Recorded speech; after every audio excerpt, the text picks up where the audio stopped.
This video has been produced by the Sheffield Community Learning Disability team. The video explains our eligibility process. This is how we work with people who have not accessed the service before. When someone is referred to the Community Learning Disability team who we have not met before, we check the person meets our criteria. We work with people who live in Sheffield. The person must be registered with a Sheffield GP to access support. The person must be aged 18 to 65 when they are first referred to the Community Learning Disability team. If the person is under 18, we will advise them on how to access support from other services. This might include social care, Sheffield Children's Hospital, CAMS and Reigate Children's Centre. The person must have a health need which cannot be met by other services, such as their GP, social care and other health teams. If the person's needs would be better met by another service within Sheffield Health and Social Care or other health teams, we will encourage the person to access this service. This is because people with learning disabilities have a right to access the same services as everyone else. Reasonable adjustments may be needed to support the person to access services. We need the person's consent to take a referral forward. Professionals and carers are able to refer to the Community Learning Disability team on the person's behalf. The referrer should speak to the person about the referral and agree the referral with them before contacting the service.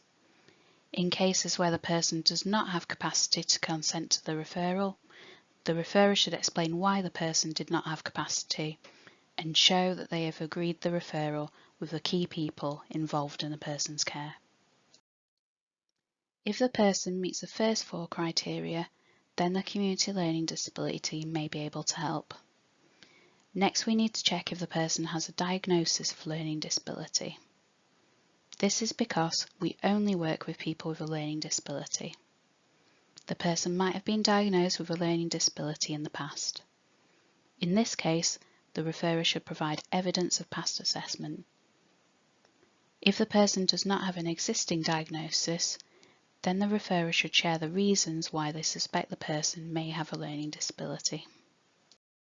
When we ask for evidence of learning disability, we are looking for signs that the person meets the following criteria. The person's intellectual functioning is severely impaired. This is the person's ability to process information and solve problems. The person's social adaptive functioning is severely impaired. This is a person's ability to do everyday tasks independently and keep themselves safe. The person needs to have been experiencing both of these things since before the age of 18. All 3 criteria must be present. The best way for referrers to provide evidence of learning disability is by completing our referral form. The referral form contains prompts about the information that is helpful for us to know.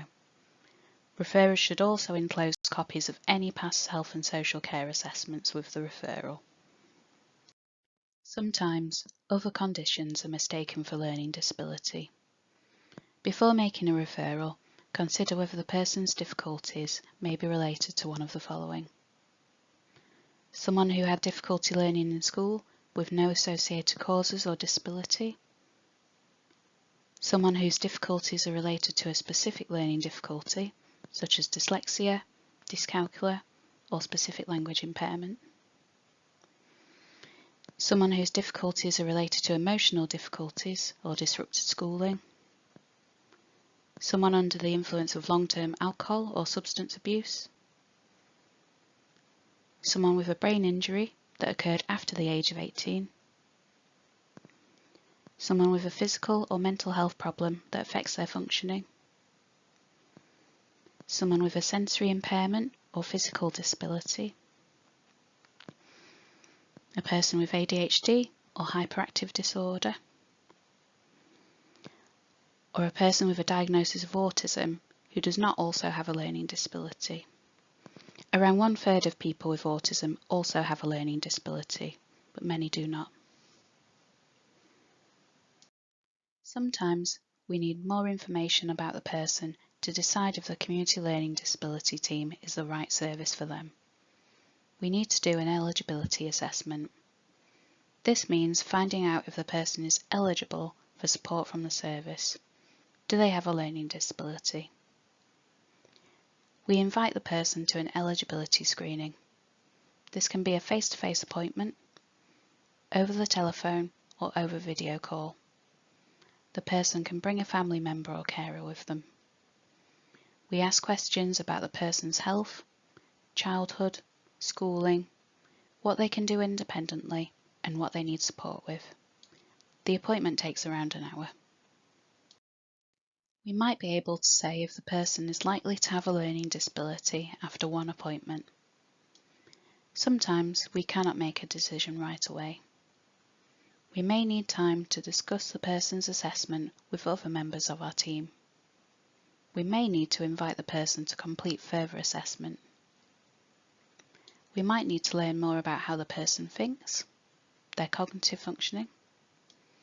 We might need to learn more about how the person manages daily living tasks, their social adaptive functioning. After an eligibility assessment, if the person has a learning disability, we talk with them about their needs. They can still access support from their GP and other health and social care services. If needed, we can advise services on how to make reasonable adjustments for the person's learning disability. If support from the community learning disability team is needed, we make sure that the right people from the service meet with the person. There might be a wait for support. If the person does not have a learning disability, we will talk with them about their needs. We will signpost the person to an appropriate service where possible.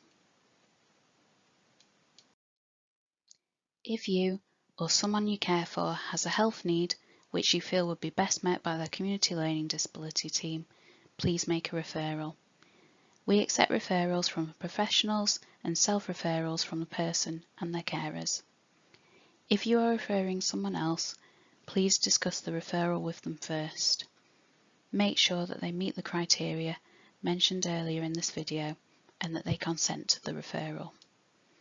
If the person does not have capacity to consent to the referral, you should be confident that the referral is in their best interests. Where possible, we advise that you speak to a referral coordinator before making a referral. Call us on 0114 226 1562 or email us at cldtbusinesssupport@shsc.nhs.uk. We will send you a referral form to complete. For more information on the support the Community Learning Disability team offers, please see our team leaflet or the Welcome to the Community Learning Disability team How to Access Support video. The Community Learning Disability team is part of Sheffield Health and Social Care NHS Foundation Trust. We offer 24/7 telephone support for urgent mental health support, advice and triage. Call 0114 226 3636 if you require urgent mental health support for yourself.